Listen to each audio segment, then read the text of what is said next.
స్వర్ణలోయ 5వ భాగం. రాక్షసుడు ఆ మాటలకు ఏమాత్రమూ భయపడలేదు. నీ నోట్లో నుంచి బయటపడి ప్రాణాలు దక్కించుకోగలిగాను.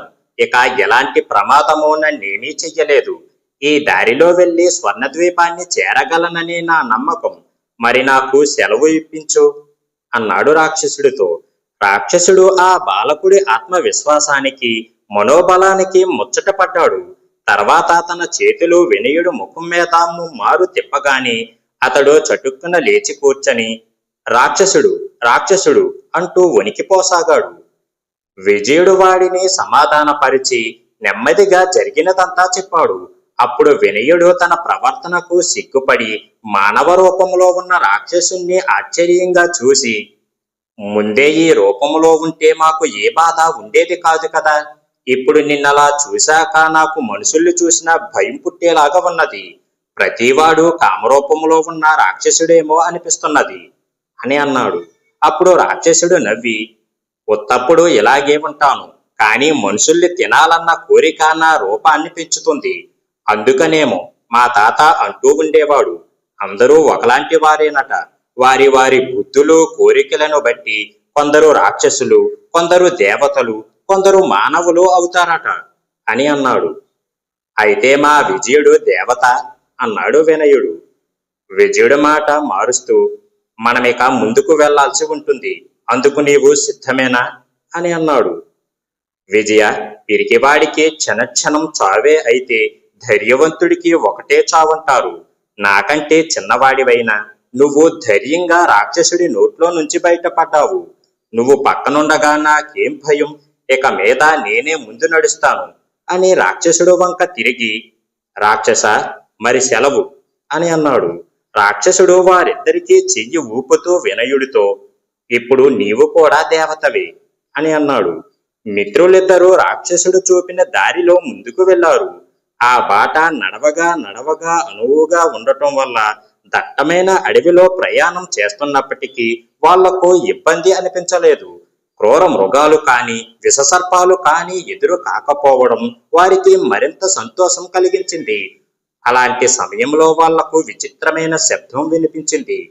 గిన్నెలో గులకరాళ్లు వేసి గలగలలాడించినట్లు అదో రకంగా ఉన్నది ఆ శబ్దం. ఆ శబ్దం ఆగి ఆగి వస్తున్నది. మిత్రులిద్దరూ ఒక్కసారి ఆగిపోయారు. చెవులు రిక్కించి ఆ శబ్దాన్ని విన్నారు. విజయుడు వినయుడి వంక ప్రశ్నార్థకంగా చూశాడు. సందేహం లేదు, ఇదేదో కొత్త రకం క్రూర మృగం అయి ఉండాలి. ఇలాంటి శబ్దం ఎప్పుడూ విని ఉండలేదు. అంతఃపురంలో పులులు, సింహాలు, తోడేళ్లు, నక్కలు, ఎలుగుబంట్లు బోనుల్లో ఉన్నాయి కదా, ఒక్కటే ఇలాంటి శబ్దం చెయ్యలేదు అన్నాడు వినయుడు కలవరంగా. ఏ జంతువైనా రాక్షసుడి కంటే ప్రమాదం కాదు, మనం రాక్షసుణ్ణి తప్పించుకోగలిగాము అన్నాడు విజయుడు. ఏమో, ఏం చెప్పగలం, అడుగడుగున ప్రమాదాలు ఉంటాయని బైరాగి అన్నాడు. అవి ఒకటికి మించి ఒకటి ఉంటాయని నాకు తోస్తున్నది. ఇల్లలకగానే పండుగ కాదు, రాక్షసుణ్ణి తప్పించుకోగానే మన సమస్యలు అంతమైనట్లు కాదు. అయినా ఒక్క ప్రమాదాన్ని మాత్రమే తప్పించుకున్నాము మనం, అంతే అన్నాడు వినయుడు భయంగా. అప్పుడు విజయుడు నవ్వి, ఈ జంతువుల వల్ల మనకే విధమైన భయం లేదు, నాది హామీ అని అన్నాడు. ఎలా చెప్పగలవు అన్నాడు వినయుడు. అదిగో అటు చూడు అన్నాడు విజయుడు. గుండె దిటువు చేసుకొని అటుగా చూశాడు వినయుడు. అక్కడ ఒక చెట్టు, ఆ చెట్టు కింద ఒక మనిషి పడుకొని ఉన్నాడు. తాము వింటున్న శబ్దం అతడి గురక మాత్రమే. వినయుడికి నవ్వొచ్చింది. ప్రమాదాల విషయం బాగా బుర్రకెక్కేసింది. రాక్షసుడి రూపం కళ్ళ ముందు నుంచి ఇంకా చెరిగిపోలేదు. అందుకే నేను శ్రద్ధగా పరిసరాలు గమనించలేదు.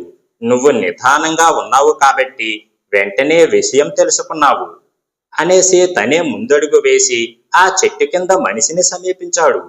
ఉన్నట్లుండి గురక ఆగిపోయింది.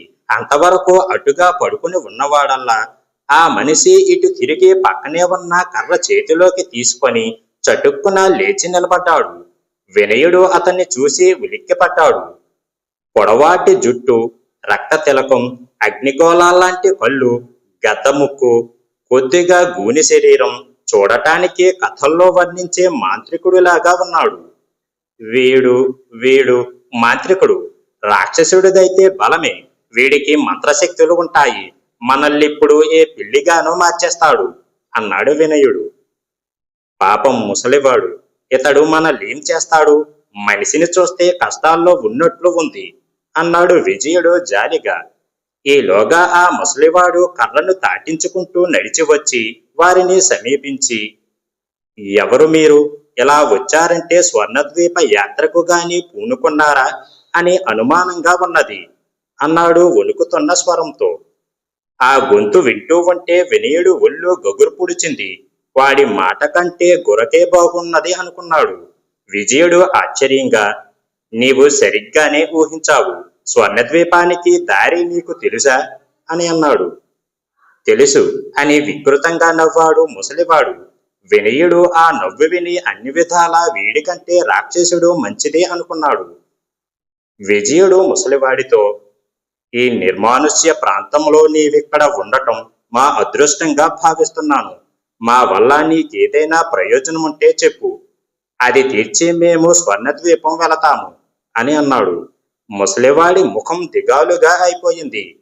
మీరు స్వర్ణద్వీపానికి వెళ్ళి రావటంతోనే నా ప్రయోజనం ఉన్నది, కానీ ఇంతవరకు స్వర్ణద్వీపానికి వెళ్ళిన వారే తప్ప తిరిగి వచ్చిన వారు లేరు, అందులోనూ మీరు బాలకులు, అర్భకులు అని అన్నాడు. మేము తిరిగి వస్తాము, నీ కార్యం సాధిస్తాము, నీకేం కావాలో చెప్పు అన్నాడు విజయుడు నమ్మకంగా. నేను చాలా కాలంగా ఈ అరణ్యంలో చిక్కుకుపోయాను. ఎంత ప్రయత్నించినా ఇక్కడి నుంచి బయటపడలేకపోతున్నాను. కారణం తెలియదు. అది స్వర్ణద్వీపంలోని జ్ఞానులొక్కరే చెప్పగలరు అన్నాడు ముసలివాడు. సరే, తప్పకుండా మనం మళ్ళీ కలుసుకుంటాము. నీ అవస్థ తొలగిపోయినట్లే భావించు. మాకు స్వర్ణద్వీపానికి దారి చూపించు అన్నాడు విజయుడు. ముసలివాడు వాళ్ళిద్దరినీ అక్కడి నుంచి దారి మళ్లించాడు. ఆ దారి నిండా ముళ్ళు ఉన్నాయి, సూదుల్లా గుచ్చుకునే రాళ్లు ఉన్నాయి. ముసలివాడు ఆ దారిలో చకచకా ముందడుగు వేస్తున్నాడు. విజయుడికి వినయుడికి మాత్రం అడుగు ముందుకు వేయటం చాలా కష్టంగా ఉన్నది. కొంత దూరం నడిచాక వినయుడు కూలబడిపోయి, ఏ ముసలివాడా, ఆగు, మమ్మల్ని ముళ్ళదారిలో ఎందుకు నడిపిస్తున్నట్లు అని అన్నాడు. ముసలివాడు ఆగలేదు. స్వర్ణద్వీపానికి దారి తెలుసుకోవాలంటే ఆగకుండా నాతోనే రావాల్సింది. ఆగారా వెనకబడిపోతారు, నా జాడ తెలుసుకోలేరు అని అన్నాడు. దాంతో చేసేది లేక వినయుడు చప్పున లేచి నిలబడి పరుగులాంటి నడకతో విజయుణ్ణి ముసలివాణ్ణి అందుకున్నాడు. ఉక్రోషం మాత్రం ఆపుకోలేక, కాళ్ళు గీరుకుపోతున్నాయి, ఆగకుండా నడవమనటం అన్యాయం అని అన్నాడు. అప్పుడు ఆ ముసలివాడు నవ్వి, ఏమో, నాకు మాత్రం పూలబాటలో నడుస్తున్నట్లు ఉన్నది. నీకు కాళ్ళెందుకు గీరుకుపోతున్నాయో నాకు అర్థం కావడం లేదు అని అన్నాడు. వినయుడు అప్రయత్నంగా ముసలివాడి కాళ్ళకేసి చూసి ఆశ్చర్యపోయాడు. వాడి పాదాలకు చిన్న గాయం కూడా లేదు. చూపులు పక్కకు మరలిస్తే విజయుడి పాదాలు కూడా రక్తసిక్తమై ఉన్నాయి. విజయ, ఈ ముసలివాడు మాంత్రికుడు అనటంలో సందేహం లేదు. వాడి పాదాలు చూడు, ఎంత చక్కగా ఉన్నాయో అంటూ వినయుడు మిత్రుణ్ణి హెచ్చరించాడు. విజయుడు ఆగలేదు. వినయ, ఇప్పుడు మనం ఆలోచించి లాభం లేదు. మన లక్ష్యం స్వర్ణద్వీపం. ఏకాగ్రతతో దాని గురించే ఆలోచిస్తూ ముందుకు వెడితే ఏ ముళ్ళు మనల్ని బాధించలేవు అని మిత్రుడికి చెప్పాడు. ఇక తను మాట్లాడి లాభం లేదని వినయుడు ఊరుకున్నాడు. స్వర్ణద్వీపం గురించి అదే పనిగా కాసేపు ఆలోచించగా అతడికి పరిసరాల మీద దృష్టి పోయింది. అలా ఎంతసేపు నడిచారో అతడికి తెలియదు. ఉన్నట్లుండి ముసలివాడు, ఇక్కడ ఆగండి అని అన్నాడు. అప్పుడు వినయుడు ఈ లోకంలోకి వచ్చాడు. ఎక్కడ స్వర్ణద్వీపం, ఇంకా కనబడదే అని అన్నాడు. అప్పుడేనా, స్వర్ణద్వీపం చేరుకోవాలంటే మీరింకా ఎన్నో ప్రమాదాలు గడిచిగట్టెక్కాలి. ఇక్కడ జాగ్రత్తగా వెతకండి.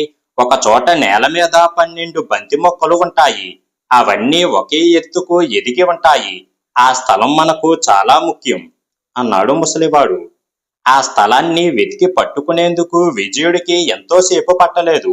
అప్పుడు ముసలివాడు వాటిలో ఒక మొక్కను పీకబోతూ ఉంటే ఎందుకని అడిగాడు వినయుడు. ఎలాగో అడిగావు కాబట్టి ఈ మొక్కల కథ చెబుతాను. ఆఖరిసారిగా హెచ్చరించినట్లు అవుతుంది. కావాలనుకుంటే వెనక్కిపోవచ్చు అంటూ ముసలివాడు కొన్ని వివరాలు చెప్పాడు. ఒకప్పుడు ఇక్కడ వందల్లో వేలల్లో మొక్కలు ఉండేవి. స్వర్ణద్వీపం చేరుకోవాలంటే అక్కడ మొక్కను పీకాలి. అప్పుడు దారి కనబడుతుంది. వెళ్ళినవాడు వెనక్కి వస్తే మొక్కల సంఖ్య తరగదు. ఇంతవరకు ఒక్కరూ వెనక్కి రాకపోవడం వల్ల మొక్కల సంఖ్య తగ్గుతూనే వచ్చి ఇప్పటికీ 12కు దిగింది. ఈ మొక్కలన్నీ అయిపోతే స్వర్ణద్వీపానికి దారే దొరకదు. ఇప్పుడు మేము వెడుతున్నాము కదా, ఈ మొక్కల సంఖ్య 12కు తగ్గమన్నది జరగనే జరగదు. మొక్క పీకి మాకు దారి చూపించు అన్నాడు విజయుడు. బాగా ఆలోచించుకున్నావా అన్నాడు ముసలివాడు. మా ఆలోచన స్వర్ణద్వీప యాత్రకు విముఖంగా ఉండమన్నది ఎప్పటికీ జరగదు అన్నాడు విజయుడు. వాడు మొక్కను పీకుతూ ఉంటే ఉరుములు ఉరిమిన శబ్దం వినపడింది. పూర్తిగా మొక్కను పీకగానే పిడుగుపడ్డ పెద్ద శబ్దం వినిపించింది. పీకిన మొక్కను నేల మీద పారవేయగానే పెద్ద మెరుపు మెరిసింది. విజయుడు వినయుడు గట్టిగా కళ్ళు మూసుకున్నారు. కళ్ళు తెరిచేసరికి వినయుడు కెవ్వమన్నాడు. విజయుడు మాత్రం ధైర్యంగా అలాగే చూస్తూ ఉన్నాడు ఎదురుగా.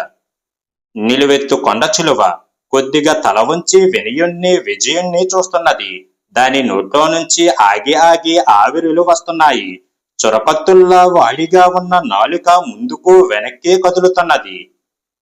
మీరిప్పుడు పారిపోతే ఇది మిమ్మల్ని వెంటాడి మింగేస్తుంది. పారిపోకుండా నిలబడితే దాని నోటిని మీ ముందుకు తెచ్చి గుహలా తెరుస్తుంది. అందులో ప్రవేశించండి. యోగముంటే స్వర్ణద్వీపం చేరుకుంటారు, లేదా దీని కడుపులో జీర్ణమవుతారు అన్నాడు ముసలివాడు. అప్పటికి వినయుడు తేరుకొని, యోగముందో లేదో మాకెలా తెలుస్తుంది అనేలోగా కొండచిలువ తన తలను వారి ముందుకు తెచ్చి నోటిని తెరిచింది. అదో పెద్ద కొండ గుహలా ఉన్నది. ఇలా అంటూ విజయుడు అందులో ప్రవేశించాడు. మారోలోచన లేకుండా వినయుడు అతడిని అనుసరించాడు. ఆ వెంటనే కొండచిలువ నోరు మూసుకున్నది. ఆ బాలురి ధైర్యానికి ముసలివాడు ఆశ్చర్యచకితుడు అయ్యాడు. అంతలో కొండచిలువ నోరు తెరిచి, కృతజ్ఞుణ్ణి స్నేహితుడా, వృద్ధాప్యంలో ఆహారం దొరక్క అలమటించే నాకు అలసట లేకుండా అప్పుడప్పుడు ఇలా భోజనం సమకూరుస్తున్నావు. నీ మేలు మాటల్లో వర్ణించలేనిది అన్నది మానవ భాషలో. ఈ నిర్జనారణ్యంలో మానవ భాష మాట్లాడే ఒకే ఒక్క స్నేహితుడివి. నీకు ఎన్నో విధాలా సాయపడాలని ఉంటుంది. అయితే ఇందులో నా గొప్పతనం ఏమీ లేదు. అంతా స్వర్ణద్వీపం మహిమ. స్వర్ణద్వీప యాత్ర పేరు చెప్పి ఎందరో ఇలా వస్తున్నారు. వారిని మోసగించి నేను నీకు ఆహారం చేస్తున్నాను, అంతే కదా అన్నాడు ముసలివాడు నవ్వుతూ. మరి నాకు సెలవా అన్నది కొండచిలువ. ఆ బాలకుల్ని స్వర్ణద్వీపానికి పంపావా, స్వర్ణ ద్వారాలకు చేర్చావా? అప్పుడే వెళ్ళిపోవటానికి తొందరపడుతున్నావు అన్నాడు ముసలివాడు. అవన్నీ వారి వారి యోగాలను బట్టి జరుగుతాయి. నాకు తెలిసిన దారి జీర్ణమండలం ఒక్కటే. కఠోర వజ్రాలను కూడా అవలీలగా ఆరగించుకోగల నా జీర్ణశక్తికి ఆహుతి అయ్యాక వారు ఎక్కడికి పోతే నాకేమిటి అంటూ కొండచిలువ మాయమయ్యింది. ముసలివాడు బంతి మొక్కల్ని గణించి, ఇంకా 11 ఉన్నాయి, తర్వాత ఏం చెయ్యాలో అనుకుంటూ తిరుగుదారి పట్టాడు. ఇంకా ఉంది.